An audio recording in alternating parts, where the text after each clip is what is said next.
Señor, Señor, hablamos lenguas, hasta demonios echamos, hicimos milagros, a muchos les hacíamos y se caían, etcétera, etcétera. Y les diré, nunca los conocí, porque nunca hicieron mi voluntad. Entonces, hacer la voluntad de Dios es creer que lo que la Biblia dice es verdad. Y si tú vienes a un estudio de francés, o a un estudio de hebreo, o de italiano, o vas a la escuela a estudiar geografía, imagínate que el maestro sepa que no llevaste tu libro de geografía, o tu libro de historia, o de civismo, o de todos los libros, ¿verdad? En mis tiempos que teníamos la mochila cargada como con 10 libros. Entonces no podía, nos sacaba de la clase el maestro en aquel tiempo. Entonces venía la Biblia, venía el domingo a la iglesia y no traer el libro. Pues, ¿a qué vienes, no? Pues nomás vengo a oír, vengo a escuchar nada más. Pero cuando tienes la Biblia en tus rodillas y hablando el predicador, pero es que como están los versículos ahí en la pantalla, ¿para qué traigo ya la Biblia? Porque si no la aprendes a manejar, a ver el libro de Amós, me voy al índice, Amós página 1195, la busco rápidamente y me doy cuenta que comienzo a manejar mi Biblia y comienzo a descubrir dónde se encuentran en el Antiguo los Salmos, que está a la mitad de la Biblia, los Proverbios, el Apocalipsis, y no andas buscando Génesis en los Evangelios. Entonces, esta es la razón por la cual el cristianismo se encuentra como se encuentra. Ahora, fíjense ustedes, la segunda prueba, si mañana yo le pregunto a cualquiera de ustedes que no trajo la Biblia hoy, ¿me puedes llenar una hoja tamaño carta en un resumen de lo que oíste ayer en la conferencia? No llenan ni la mitad de la hoja. Porque es más difícil recordar que estar escribiendo o tomando notas o estar en contacto con la Biblia o con el libro de geografía o de historia o con la materia que tengas que escuchar. Cristianos, familia de Dios, pónganse las pilas. Ya estuvo suave solamente de venir a calentar una silla el domingo sin tener en cuenta las grandes responsabilidades que tenemos como hijos e hijas de Dios. En la Biblia encontramos dos patrones que nos muestran claramente que Dios tiene en su plan cósmico de los tiempos cronología, porque dice: yo soy el primero, yo soy el postrero, desde el principio hasta el fin. Entonces, el Dios de los cielos, creador del universo, el maestro de maestros, el sabio de los sabios, cuyos pensamientos no son otros pensamientos, tiene un plan. Y tiene un plan secreto. Por ejemplo, para darles rápidamente esto como un ejemplo, para no ser redundante, Satanás no sabía el plan de Jesucristo. Dice en 1 Corintios capítulo 2, si los príncipes de este mundo, o sea, está hablando de los principados satánicos, hubieran sabido que Judas no iba realmente a funcionar y que matando a Cristo se les iba a devolver el tiro por la culata, nunca Satanás se hubiera metido a Judas, ni hubieran crucificado a Cristo, ni el diablo hubiera asusado a los líderes religiosos para que lo crucificaran. ¿Por qué? Porque aunque sabían que venía el hijo de David y que algún día vendría un Mesías, no se mencionaba que era el Hijo de Dios. No se mencionaba que era Dios en la carne, aunque de alguna forma Isaías capítulo 7, capítulo 9, nacerá de una virgen, etcétera, etcétera, pero todo estaba muy velado. Entonces, el diablo y los demonios, lo único que sabían era realmente que él era un enviado de Dios, claro, Jesucristo, pero no entendían claramente que en su muerte se encontraba el secreto de su derrota y menos en su resurrección. Y cuando Cristo resucita a los 3 días, ¿Qué susto se llevó Lucifer? Al darse cuenta que ahí fue exhibido, dice Colosenses 2, 14 en adelante, públicamente, como que Cristo venía a vencer y a decirnos que mayor es el que está entre nosotros que el que está en el mundo. Entonces, así la Biblia está llena de secretos y de piedras preciosas escondidas que Dios le quiere revelar a los cristianos, pero no a todos los cristianos. Oiga, ¿de qué está usted hablando? Que no todos somos iguales en cuanto a que somos hijos de Dios. Pero así como en los apóstoles encontramos en el cuadro de la última cena, a uno nada más de los 12 apóstoles recargado en el pecho de Jesús, ¿quién era? El apóstol Juan. ¿Por qué solo a Juan se le retrata en el pecho de Jesús? Porque era el apóstol del amor, el apóstol que él escogió en lugar de los otros 11, estar más cerca de Jesús. Y ese lugar en el pecho de Jesús está vacante. Entonces hay cristianos que están más cerca de Jesús que otros, son cristianos, pero como Pedro algún tiempo de su vida lo siguen de lejos. Nunca traen la Biblia, llegan a un hospital a hablarle a una persona, a tu mamá, a tu madrina que se está muriendo, que tiene cáncer, y llega el doctor, ¿alguien puede leer un salmo en un velorio, en un entierro? Y los cristianos, piu, piu, piu. No abre ni el pico, nada absolutamente, porque no sabe ni dónde se encuentran los salmos, ni qué pasaje leerle de la Biblia a un enfermo, o cómo guiarlos y decirles que necesitan el plan de salvación, recibir a Cristo. Entonces tú tienes que tener una Biblia en tu coche, otra en el baño, otra en tu oficina, en tu cuarto, en tu taller. Hay otras chiquitas que traen para cuando viajas en el avión, en el autobús, etcétera, etcétera. Tenemos que ser hombres y mujeres de la palabra de Dios. Y hasta que tú tomes esa decisión en tu vida, las cosas van a cambiar como no te imaginas. Porque serás fortalecido como un árbol plantado junto a corrientes de agua, que da su fruto a su tiempo, su hoja no cae, y todo lo que hagas, escúchame bien, todo lo que emprendas, prosperará. Porque el fruto de nuestra prosperidad y nuestras bendiciones vienen de nuestro contacto con este libro. Muy bien, dentro de la cronología del plan de Dios, Dios le dio a Israel la semana de 7 días, 6 días de trabajo por uno de descanso, y al mismo tiempo que Dios creó en 6 días el universo, el séptimo descanso, Dios dice en el Salmo 90, en primera de Pedro, que para Dios un día de 24 horas es como 1000 años. Con mucho cuidado, síganme. Entonces, estos 6 días de 24 horas, Dios le da a Israel semanas de años también. En otras palabras, bíblicamente, la historia del ser humano, desde Adán hasta que venga Jesucristo en su segunda venida, tienen que pasar 6000 años. Por ahí ya vamos bien. No puede pasar más tiempo porque es el tiempo exacto de Dios. 6000 años.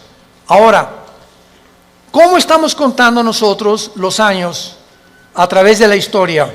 El impacto de Jesucristo en la historia ha sido tan grande, señores historiadores, maestros, sociólogos que nos visitan, ateos, escépticos y agnósticos.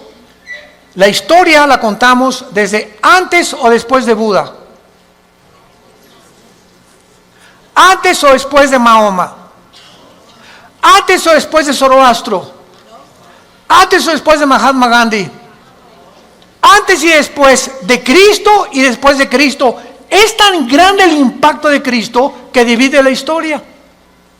Es tan grande que se celebra su nacimiento en Navidad y en Semana Santa su muerte. No hay otro personaje en la historia que haya impactado tanto al mundo como la vida de Jesús de Nazaret. Ahora, este impacto de Jesucristo en la historia nos muestra que no sabemos cuándo nació. Muchos dicen que nació entre el año 6 o 7 de nuestra era cristiana, no en el año 1. Porque de Cristo a nuestros días tienen que pasar, ¿cuántos años? 2000 años. A ver, vamos por orden. De Adán a Abraham pasaron 2000 años. De Abraham a la cruz, 2000 años. ¿Cuántos van? 4000. Y de Cristo a nuestros días, 2000 años más, para que se cumplan los 6000 años de historia y entramos al milenio, que es el séptimo día de descanso o las vacaciones del cristiano. Por eso son 1000 años el milenio. Entonces, si han pasado estos 2000 años de Cristo a nuestros días, ¿por qué no ha venido? Lógico, ¿verdad? Bueno, vamos a ver algunas razones, y es maravilloso esto. Los judíos, en la Biblia, el año es de 360 días. ¿Lo sabías, verdad? El año de los judíos, o el año bíblico, es lunar, no solar. Los judíos contaban a través de la aparición y la desaparición de la luna como los días, no como nosotros. Y cuando un papa llamado Gregorio, en el siglo II, siglo III después de Cristo, el Papa Gregorio cambió el calendario lunar por el calendario solar que nosotros tenemos, de 365 minutos y segundos. O sea, se le agregaron al calendario 5 días por año, más los años bisiestos. Entonces, aquí hubo un desajuste, porque cuando llegaron los romanos en el año 70 después de Cristo, de que él murió, y finalmente en el año 135 después de Cristo, cuando ya arrasaron con Jerusalén, todos los libros de la Torá y los libros del judaísmo, donde tenían ellos la cronología y la contabilidad de los años desde Adán a nuestros días, de acuerdo a las genealogías de la Torá, desaparecieron. Y después los judíos volvieron otra vez a sacar 2 libros más, aparte de la Torá, que se llama el Talmud y el Mishnah. Estos 2 libros no son inspirados por Dios. Inspirado por Dios es la Torá, que involucra los 5 libros de la Biblia. Por eso es Torá. Los primeros 5 libros de la Biblia son el Pentateuco, como se llama, o la Torá, porque son los libros que Dios le dio a los judíos con las leyes de Israel. Pero el Mishnah y el Talmud son interpretaciones de la Torá. Entonces no fueron inspirados por Dios. Y en el Talmud y el Mishnah hay 600 más mandamientos que los judíos tienen que cumplir. Como por ejemplo en el Shabbat. La última vez que mi esposa y yo estuvimos en Jerusalén, ahora los invitamos, vamos a regresar en junio de este año a Jerusalén. Ya van más de 150 inscritos, increíble. Y a ver si nos alcanzan los cohetes de Irán. No. Los correos que más hemos recibido, ahora que comenzó el conflicto entre Irán y Estados Unidos, que es un conflicto que se inició en 1979, cuando el Ayatollah Khomeini convierte Irán en la República Islámica de Irán. Antes de 1979, Reza, el Shah de Irán, era amigo de Estados Unidos y no había los problemas que hay ahorita. Pero entra el Ayatollah Khomeini en el 79, se convierte en la República Islámica de Irán y comienza a prevalecer la religión sobre el Estado. Ahora sí que ya no hay ni siquiera separación de iglesia y Estado, ahora es la religión la número 1 y los líderes religiosos mandan y gobiernan Irán, no el Estado, el presidente de Irán. Entonces todo comenzó ahí, pero no voy a estar buscando más información acerca al respecto, pero con esto les quiero decir lo siguiente. Desde ese tiempo Irán se convierte en una nación que ha financiado el terrorismo. Es declarada la número 1 del terrorismo por financiar a un grupo que se llama Hezbollah. Hezbollah significa el partido de Dios, que está financiado por Irán y tiene sus bases en el Líbano. Después Irán comienza a financiar a Al Qaeda, después comienza a financiar a Hamas de la Franja de Gaza y comienza a tratar de levantar grupos para tratar de destruir la nación de Israel. Sin embargo, en las últimas semanas o meses, esta nación ha cobrado o está resurgiendo en los encabezados públicos precisamente por el conflicto de que ahora la guerra ya no es con miras telescópicas para querer matar a un líder, ahora los matan desde el aire. Impresionante la tecnología a la que hemos llegado, ¿verdad? Ahora puede volar un dron sobre una nación. Escuchen esto, ese dron puede ver una caravana de 10 carros y ese dron sabe y tiene la foto, síganme con cuidado, de la persona a la que están buscando asesinar o eliminar, y el dron pasa y monitorea las 10 carros y sabe en qué carro va esa persona por la foto que trae la computadora. Y en ese momento el dron sabe y ¡rum!, en segundos cae y eliminan ese vehículo, el tren o donde vaya esa persona.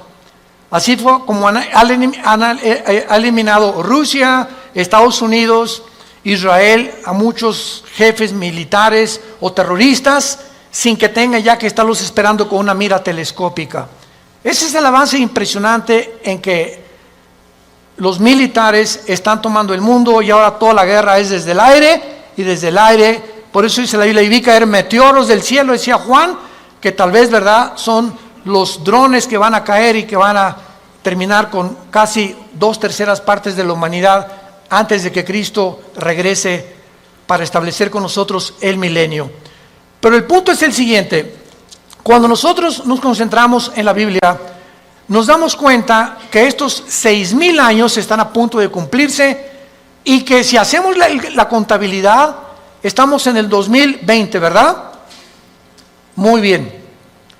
Si Cristo nació en el año 33, que es desde que se cuenta su muerte, y no en el año 1, entonces nos encontramos en el 2033. Síganme con cuidado. Suponiendo que nació en ese día, ok, estamos en el 2020. Si los 6,000 años se cumplen dentro de 13 años, quítale 7 años de la tribulación.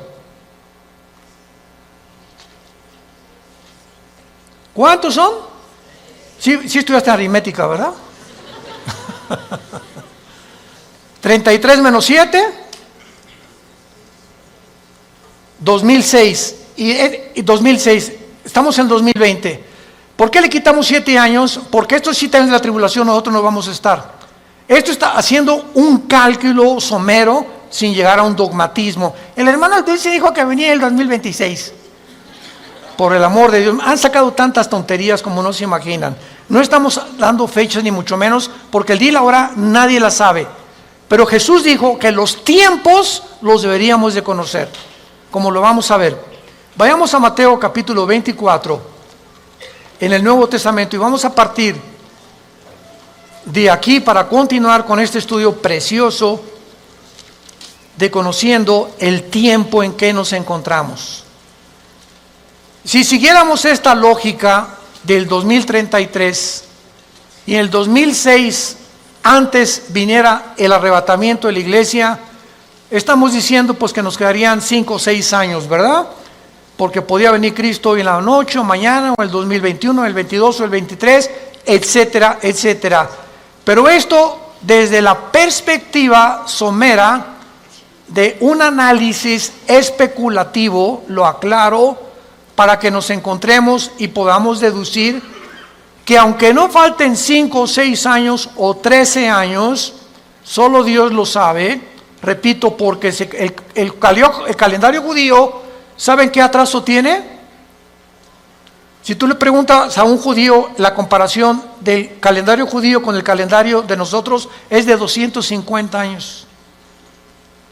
Ellos se encuentran en el año 250 antes que nosotros. Es más, aquí tengo ya la fecha, ¿verdad? En el 2019, ¿verdad? El año judío era de 5.800 aproximadamente. Entonces ahora ellos están más arriba o más abajo por los cálculos del Mishnah y de los libros que se perdieron, y el análisis y las genealogías no pudieron calcular exactamente. Y nosotros bíblicamente, hubo un obispo en Inglaterra llamado Busher, arzobispo Busher, que fue el que dijo que desde Adán hasta Cristo son 4.000 años. ¿Basado en qué? Basado en las genealogías que se encuentran en el capítulo 10 del Génesis. Ahí está la genealogía de las genes. Adán tuvo esto y esto y esto, y Isaac tuvo esto y esto y esto, y etcétera, etcétera. Y ven en todas las genealogías de donde descendemos todos. Y basado en esas genealogías, que hay un margen de error de algunos años, se calculó que de Adán a Cristo hay 4.000 años, y de Cristo a nuestros días llevamos 2.000 años. Pero no puede haber más de 25 o 30 años de margen de error. Entonces nos encontramos demasiado cerca, más cerca de lo que nos imaginamos. Ahora bien, otra cosa importante, antes de leer Mateo 24. El rapto de la iglesia, es increíble que haya personas que ya ni en el rapto crean. Yo he escuchado conferencias de personas que no creen ya ni en el rapto. Estamos en la apostasía. Están negando cosas superbíblicas. Si el rapto de la iglesia comienza con la firma del anticristo, autorizando la reconstrucción del templo judío, en el momento que el anticristo confirme Daniel 9, 24 al 27, especialmente el 27, y firme, los judíos tienen derecho a habitar en paz sin que nadie los moleste por 7 años, y pueden reconstruir su templo. Ahí, ese día, ese minuto, esa hora, comienza los últimos 7 años que se conocen como el tiempo de angustia de Jacob, el día de la ira de Dios o de Jehová. Y el Nuevo Testamento, segunda de Tesalonicenses capítulo 2, 3 y 4, el día del Señor. El día del Señor no es el día del rapto, el día de Cristo es el día del rapto, el día del Señor es el tiempo de la tribulación, para que sepamos distinguirlo proféticamente a ustedes que les interesa el estudio de las profecías. Entonces, desde ese momento, muchos creen que al firmar el anticristo, el pacto, los cristianos desaparecemos y somos arrebatados. No es así. El rapto puede ser 1 año antes de que el anticristo confirme el pacto. ¿Me van siguiendo con mucho cuidado? El arrebatamiento puede ser 3 años antes de que el anticristo firme el pacto. O puede ser 1 semana y a la semana el anticristo confirme el pacto. Entonces no hay tiempo para poder establecer el rapto, ni el día ni la hora. Viene sin que nosotros lo sepamos. De repente desaparecemos del mundo y pueden pasar 1 año, 2 años, 6 meses cuando comience la gran tribulación. Pero lo que es importante es que cuando la iglesia sea sacada del mundo, Dios regresa a tratar con Israel espiritualmente. En 1948, cuando los trajo y se constituyeron en una nación libre e independiente, ahí Israel renació, resucitó nacionalmente. Entonces los judíos regresaron en el 48 sin convertirse al Mesías, porque hasta la fecha en Israel la mayor parte de los judíos no creen en el Mesías, en Jesús. Solo un judío que se convierte se llama judío mesiánico. Nunca ellos se llaman cristianos. ¿Saben por qué? Porque cuando oyen la palabra cristiano, los judíos asocian el cristianismo con la Iglesia Católica. Y la Iglesia Católica los persiguió más de 250, 300 años en la Inquisición con el señor Torquemada en España. Y a los judíos que no querían aceptar a Roma como la salvación, los torturaron, los quemaron, los abrieron de piernas, a las mujeres les sacaban el bebé del vientre, hicieron terribles cosas que Hitler parecería Pinocho con lo que hicieron los nazis. Todos los judíos oyen hablar del cristianismo. Cuando veamos a Israel se los vamos a advertir. Aguas porque ahí vienen las piedras, O sea, sobre todo en el muro de los templos, cuando están todos los judíos orando, ya ven que ellos hacen así. ¿Saben por qué hacen así al orar ellos? Porque uno de los salmos dice que al orar deben menear la cabeza y recordar que deben recordar lo que están orando. Por eso oran así ellos, entierran sus papelitos en el muro de los lamentos, traen su kipá, cubierta la cabeza. A nosotros se nos prohíbe taparnos la cabeza cuando estemos orando. 1 Corintios capítulo 11. Entonces ellos lo pueden hacer porque son así, esa es su costumbre. Pero ellos, ¿verdad?, no creen en el Mesías y ellos asocian, si les dice soy cristiano, ellos no saben que el cristianismo no es el catolicismo. El catolicismo es la perversión del cristianismo. El catolicismo nació 250 años después de Cristo. Durante 250 años no hubo papa, no hubo liturgias, no hubo sacramentos, no hubo santos a quienes invocar. No tenías que tomar una cosa o una hostia para decir que estabas recibiendo a Cristo. Pero se convierte Constantino, el último emperador romano, y entonces absorbe el cristianismo antes de él como la religión oficial del Sacro Imperio Romano. Y decimos en mi tierra, es la misma gata pero revolcada. Entonces el Imperio Romano políticamente se da la vuelta y se convierte con el mismo poder, escúchenme, pero religioso. Y desde hace casi 18, 19 siglos, el Imperio Romano es el imperio del Vaticano y gobernó Europa, a los príncipes, a los reyes, y nadie en Europa se podía casar ni a tener negocios sin el permiso de Roma, de la religión. Y los que no pertenecían y aceptaban que el Vaticano era el único representante de Dios, los quemaban, los crucificaban, los echaron a los leones, etcétera, etcétera, etcétera. Ya hablando después del Coliseo romano famoso. Entonces, el cristianismo no es una religión, es una relación personal, viva, orgánica, dinámica, con alguien que está vivo.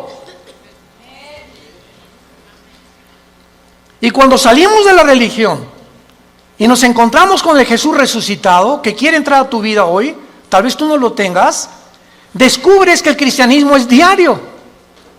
Y lo vives diario. Te levantas y tienes tu Biblia. Te acuestas y tienes tu Biblia. Oras por tu familia, oras por tu esposa, oras por los alimentos. Comienzas a asociarte, tienes una comunión con Dios diaria. Por eso se compara con el matrimonio, el cristianismo. Imagínense mi esposa y yo, que me digan 8 meses, Armando, en estos 8 meses que tenemos tú y yo, nos hemos sentado algún día a platicar y algún día tú me has comunicado y compartido tus sentimientos, tus expresiones, cómo te sientes para que yo te conozca más, porque llegamos en la noche y nomás oigo y te volteas para el otro lado, te vas a trabajar durante todo el día. Es más, nos vamos a un seminario de matrimonios, que es donde nos encontramos otra vez, o de vacaciones, y no nos hablamos, tú con el periódico, yo no te conozco, tenemos 30 años de casado y no te conozco, eres un desconocido para mí, eres una desconocida para mí. ¿Por qué? Porque nunca descubrieron que el matrimonio es comunión. Es comunión. Se pierde la comunicación del matrimonio, perdiste tu matrimonio. Un matrimonio que no se comunica, que no están así, donde una vez a la semana a tomar un café, nos vamos de vacaciones, platicamos, nos damos tiempo el uno para el otro, para conocernos, es imposible que funcione. Se levantan barreras de silencio y ya pasaron un mes y tu esposa tiene cara de la jeta. Y nosotros hoy, pero ¿qué le he hecho? Es que hay tantas cosas de ellas que les molestan de nosotros. Pero ¿cómo vamos a descubrirlo si nunca, oye, mi amor, tienes tu jetita linda, dorada, parece una princesita pero con jeta. Dime qué te pasa, ¿verdad? Y a las mujeres les encanta.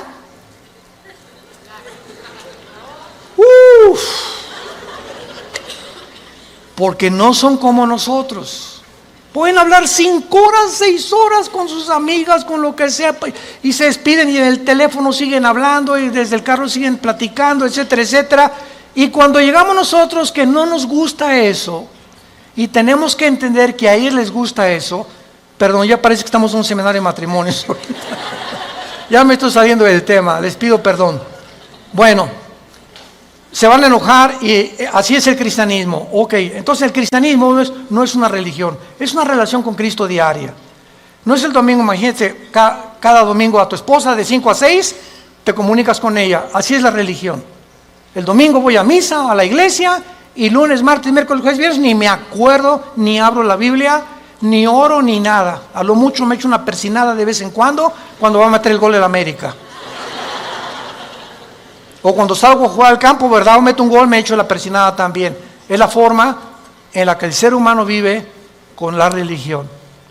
En Mateo 24, versículo 32 al 35, es uno de los pasajes claves para saber en qué tiempo nos encontramos. Y es el que queremos analizar brevemente en esta mañana. Mateo 24, 32 al 34. Jesús dice, de la higuera aprendan la parábola. Número 1, para entender esta parábola de Jesucristo, tenemos que entender qué es la higuera, qué es la vid y además qué es el olivo, que son los 3 árboles que se usan, el olivo, la higuera y la vid, para diferentes fases de la vida de Israel. Entonces, por ejemplo, la higuera, ¿verdad? Es, como lo vamos a ver, representa a el Israel. El olivo representa las condiciones de Israel y la vid representa al sistema religioso de Israel. Entonces, cuando Cristo está hablando de la higuera, inmediatamente lo podemos asociar, porque la Biblia no es de interpretación privada, con Israel, porque Israel es la higuera, y hay cantidad de pasajes en el Antiguo Testamento donde se representa a Israel como la higuera. Muy bien, de Israel aprendan la parábola. Ahora ya vamos con un poco más de luz. Cuando ya su rama está tierna y brotan las hojas, noten que no dice el fruto. ¿De acuerdo? Cuando ustedes vean que ya está tierna y las hojas comienzan a salir, que siempre salen antes que el fruto de las hojas de todos los árboles, sepan que el verano está cerca.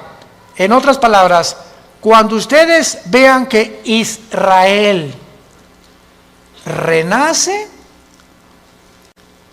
¿cuándo fue esto?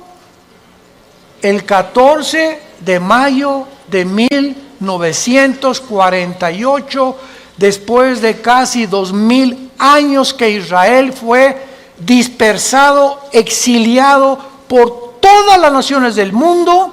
El milagro más grande de la historia es Israel, porque es la única nación en toda la historia que en un día se constituyó libre, soberano, estado independiente. Nunca en la historia nadie había podido levantarse o formarse como una nación, porque las naciones necesitan una constitución, necesitan o una república, o qué ideología vamos a tener, o para muchos años para que se forme una república como México, Revolución Mexicana, y Pancho Villa se pelea con Zapata, en el norte, Zapata en el sur, se juntan, matan a Álvaro Obregón, viene la revolución, todos los Porfirio Díaz y todo lo que pasó, y poco a poco se va formando una república, y viene la constitución, etcétera, etcétera. Tarda años muchas veces en tener una constitución y formarse una nación. Israel en un día se forma toda la constitución de Israel. Por eso es un milagro. Cuando vean ustedes esto, versículo 33, cuando vean todas estas cosas, ¿qué cosas? Las cosas que en Mateo 24 oirán de guerras, rumores de guerras, pestes, hambres, terremotos. Será el principio, no el fin, el principio de los dolores. La generación que vea nacer a Israel, ¿quiénes somos? Nosotros. Los que han nacido entre 1946 a nuestra fecha se llaman los baby boomers. Ahorita creo que le llaman los millennials, ¿verdad? ¿O cómo les llaman, Caleva? Los de millennials. Ya tantos nombres, ya yo creo que le llaman los cibernéticos. Bueno, del 46 a nuestros días, una persona que nació en 46 tiene ahorita 70, 73, 75 años, más o menos. Dios dice que los que vean estas cosas pasando, conozcan que está a la puerta. De cierto les digo, no pasará la generación de los baby boomers. Versión de Alducin. Traduciéndolo al léxico del siglo XXI. No pasará la generación del 48 hasta nuestros días, hasta que todo esto acontezca. Más claro Jesús no podía ser. Ahora muy bien, ¿cuánto es una generación? El Salmo 90 y 1 de Pedro capítulo 3 dicen que una generación es aproximadamente entre 80 y 90 años de edad. Dice los más fuertes 85, 90. Porque sabemos que antes del diluvio pasaban hasta los 500. Noé a los 500 años fue papá. ¿Se imaginan? Matusalem a los 969 años es el personaje más grande que ha vivido, más que tu abuelito y el mío. Matusalem, 969 años. Vino el diluvio, cambió todo. ¿Y saben por qué se redujo la edad? Porque si Dios nos hubiera dejado vivir más tiempo, ya nos hubiéramos matado como las ratas. ¿De qué estoy hablando? Agarra un cuarto de 5 metros por 5 metros y mete 50 ratas. Van a vivir un mes. Redúcelo a la mitad. Van a vivir 15 días porque se matan más rápidamente. Y mientras más lo reduzcas, más rápido se muerden unas a otras. Mientras más grande el espacio, más tiempo viven. Entonces, así nosotros, Dios tiene que reducir más y más nuestra vida, porque mientras más querramos vivir, si así con 80 años de edad estamos al punto de una tercera guerra mundial, ahora imagínense que Dios nos hubiera concedido que viviéramos más tiempo. Entonces, por la misericordia de Dios, se redujo la vida en los más robustos, 85, 90 años. En el caso de mi familia, mis abuelos maternos de 97, 95 años murieron. En el caso de mi paterno, mi abuelo murió en 90, mi abuela de 95. Muy bien, veamos ahora estas cosas. Las hojas representan el nacimiento o el renacimiento nacional de Israel, porque regresaron en el 48 sin convertirse. ¿Cuándo Israel se va a convertir al Mesías? Romanos 11, 25 y 26. Apocalipsis capítulo 7, cuando Él selle a 144,000 judíos y ellos en el tiempo de la tribulación, nosotros ya no estamos aquí, el más grande avivamiento de Israel se convertirá cuando Jesucristo venga al final. Y cuando Él venga al final, todo Israel será salvado. Desde luego los que creyeron en Jesús como el Mesías. Entonces, es importante esto, ¿verdad? Porque las hojas representan el renacimiento de Israel de 2000 años y el nacimiento de la generación de la higuera. Cuando Israel se convierta, entonces el Israel será el fruto de la conversión, porque por el árbol, por el fruto lo conoceremos a un árbol. Si es un árbol de naranjas, da naranjas; si es un árbol de manzanas, da manzanas. Ahorita Israel no ha dado fruto. ¿Cuál es el fruto? Amor, gozo, paz, benevolencia, que produce ¿quién? El Espíritu Santo. Y ellos no tienen a Ruach el Kadosh, al Espíritu de Dios que tiene la iglesia que Dios nos ha dado. Muy bien, ahora es importante que veamos en el capítulo 21 de Lucas algo sensacional, algo asombroso acerca de esto. Porque aquí hay una señal que es la siguiente.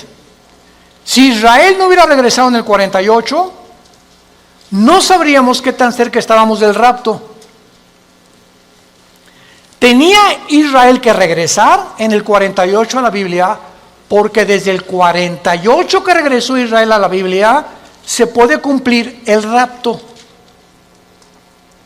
Entonces, el hecho que hayamos nosotros sido la generación que esté contemplando este milagro de Israel en el 48, nos habla que el tiempo está ya contado.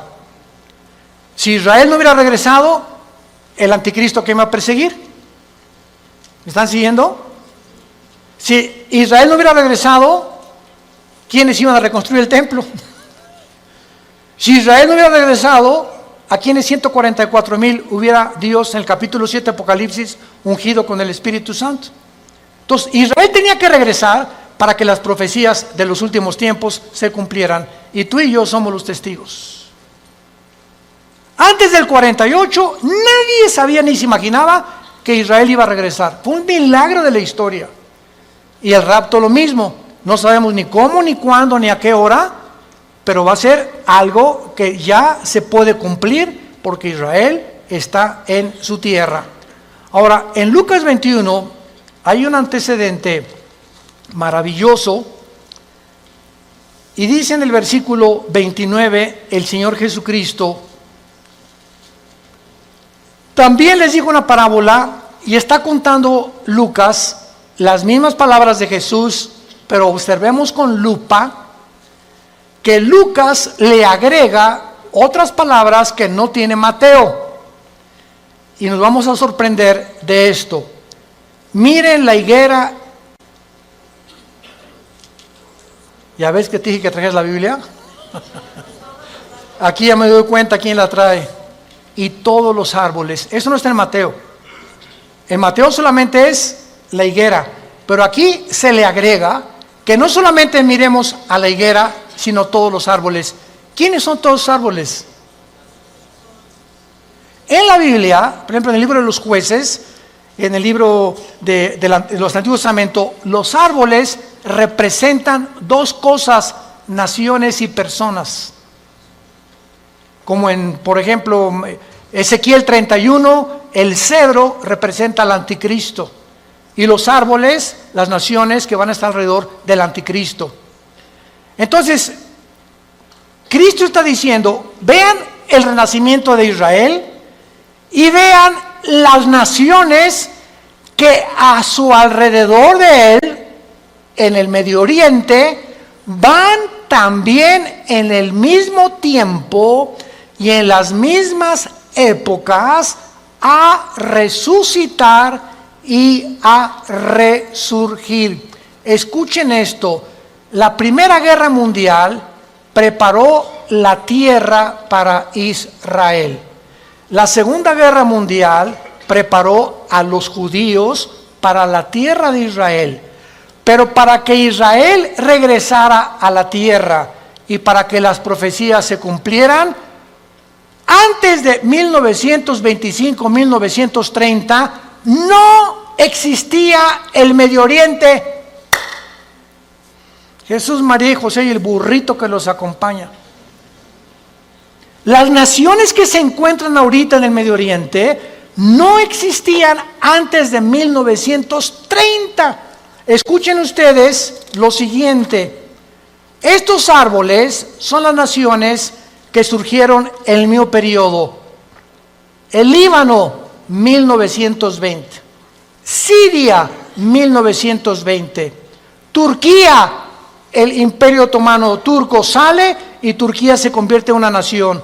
Arabia Saudita, 1932. Irak, 1932. Jordania, 1946. Israel, 1948. Egipto, 1952. Todas estas naciones necesitaban primero que Israel surgiera, porque Israel iba a ser el centro de las profecías para que se cumpliera la venida de Jesús. Mire la higuera y todos los árboles. No pasará esta generación hasta que todo esto suceda. Es sorprendente observar que el Medio Oriente visible, tal como lo vemos ahorita, fue formado en el siglo XX.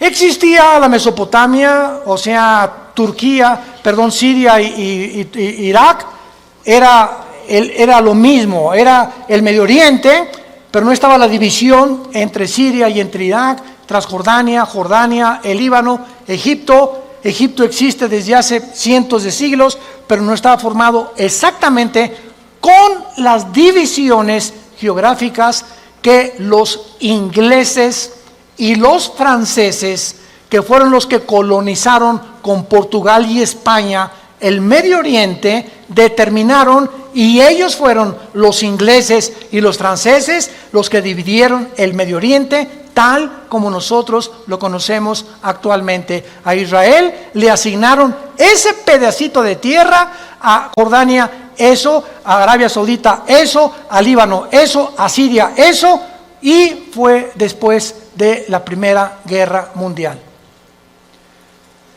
Estas cosas que están pasando, vemos nosotros que tenían que suceder para que nosotros pudiéramos comprender que las profecías bíblicas tenían que cumplirse. 1945 termina la Segunda Guerra Mundial. ¿Quién gana? Estados Unidos, Inglaterra y Rusia. 1957 se firma el Tratado de Roma, donde Jacques Delors, francés, Europa, unámonos, porque la unión hace la fuerza y Europa tiene que tener una moneda, tiene que tener una constitución, tenemos que unirnos todos. 1967, la Guerra de los 6 días. 1989, cae el comunismo y en ese momento comienza la democracia a elevarse en el mundo. 1992, el Tratado de Maastricht forma la Unión Europea. En el 2016, Inglaterra dice a la Unión Europea, ahí nos vemos el Brexit. Los ingleses no quieren someterse al euro, quieren mantener su independencia con la libra inglesa, esterlina, y ellos quieren tener su propio gobierno, no quieren pagarle los impuestos a la Unión Europea. Y estos acontecimientos tenían que suceder después de Israel, del 48. Las Naciones Unidas, la Unión Europea, el Mercado Común Europeo, el Fondo Monetario Internacional, la OTAN, la OPEP, todo tenía que formarse después de Israel. ¿Para qué? Para preparar el camino a las profecías que tenemos aquí de los últimos tiempos, y todos estos eventos han sucedido ante nuestros ojos para que sepamos que los cascos del Apocalipsis se escuchan en el cielo. ¿Qué es el 2021? Violencia, incendios en Australia, más de 1.000 millones de especies, ¿me escuchaste bien?, de animales han muerto en Australia. 1 millón de especies casi en las Américas de animales. Y estamos involucrando también a delfines, ballenas, tiburones y peces. Incendios en California, incendios en otras partes del mundo, inundaciones, tsunamis, cambios de clima, ya no hay primavera, ya no hay verano, huracanes devastadores, cada día con más fuerza, grado 3, grado 4, etcétera, etcétera. Nos encontramos en un mundo convulsivo políticamente. ¿Qué será? ¿Será melón? ¿Será sandía? ¿Comunismo o socialismo? ¿O autocracia? ¿O monarquías otra vez? ¿O una oligarquía? ¿O qué sistema? No, vamos a mezclar mejor ya. Comunismo con capitalismo como China. O socialismo pero también con capitalismo. Y es una ensalada del chef en las ideologías gubernamentales y filosóficas, porque el mundo ha llegado a su fin. Ningún sistema ha funcionado, el comunismo cayó, fue un fracaso, se vuelve a desenterrar al mismo muertito, porque la historia nos enseña que el hombre no aprende de la historia. Y cometemos los mismos errores, porque usted es la generación de los milenistas o milenios, o ¿cómo les llaman? Cibernéticos les llamo yo, ¿verdad? No han experimentado lo que nuestros padres en la Segunda Guerra Mundial, lo que se sufrió, y ahorita el pasado ya no existe para ustedes. Ahorita solamente la computación y esto dinero, y qué carrera es la que más dinero produce, y por acá y por allá, y somos movidos por una ambición, una especulación, una comercialización de todo en todas las cosas, porque el mundo se dirige al comercio. ¿Sabían ustedes eso? El anticristo va a establecer un sistema de comercio en Medio Oriente que va a ser el Plaza Galerías más grande del mundo, en Irak, donde nació tu madrina. Y cuando nosotros veamos estas cosas, nos damos cuenta que el mundo se encuentra en un precipicio, que nos queda muy poco tiempo. Yo te pregunto, ¿tú eres cristiano?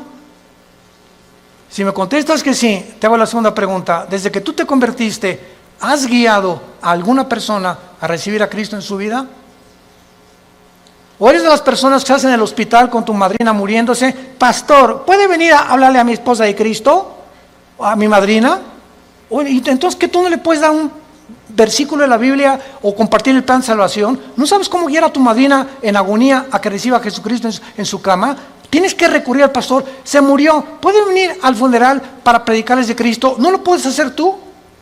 Claro que vamos, porque es nuestra responsabilidad de los pastores, pero ojalá que se levantaran más familias ya con un liderazgo, con la convicción profunda de que es lo más importante que el ser humano pueda tener, regresarse a Dios y pedirle perdón por tus pecados.